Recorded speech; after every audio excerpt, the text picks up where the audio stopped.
வாங்கி உனக்கு சரியா சொல்லணுமா? பசிக்கல வேண்டா.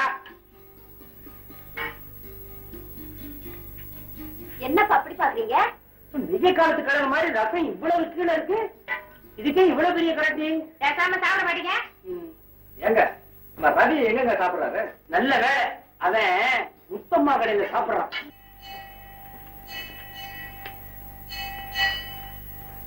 என்னடா வரதா வரதம் முடிக்கிற? கள்ளக்கடத்தல் பேரவழி நீ தலைவரவா நிக்க வேண்டியவன் இன்னைக்கு என்ன பப்ளிக்கா நிக்கிற? சாமி முள்ளான்னு வந்தேங்க.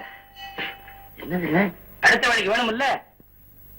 என்னடா இது இடம் மாறி இருக்கு? என்னது பட்டையை நெத்தியில போட்டிருக்க? இன்னைக்கு உள்ள போடலங்க. ஏன்? அந்த சனியனை குடிச்சு குடிச்சு ரூட்டே கெட்டு போச்சு. அப்படியா? இந்த சாப்பிடு, ரூட் சரியா போடு. பிரசாதம் இத கூட ஏன்டா திருட்டு தரமா திங்கிற? ஆகி போச்சு. சிவா நம்ம பொன்னம்பலம், நான் நிக்கிறது உனக்கு தெரியல.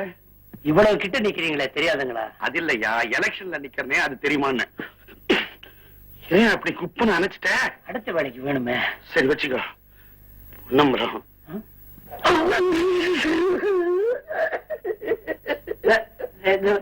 இதெல்லாம் பண்ணக்கூடாது. தேர்தல்ல நின்னுட்டீங்கல்ல, அப்படியே அழறீங்க. இப்பவா அவங்க அழற? என்னைக்கு நாமினேஷன்ல கையெழுத்து போட்டனோ அன்னைக்கே ஆரம்பிச்சிருச்சு. நான் அழறேன், தானா வருதுங்க. பாருங்க பொன்னம்பலம், அதிகமான வித்தியாசத்துல எதிரிய தோக்கடிக்கணும்ன்ற கெட்ட எண்ணம் இல்லை. ஏண்டா டேய், என்ன ஆளுடா நீ? உன்னை எங்களுக்கு தெரியாதா? இந்த திருட்டு ஓட்டு, செல்லாத ஓட்டு இதெல்லாம் தள்ளி ஒரு 500 1000 மேல விழுந்தா போதுங்க.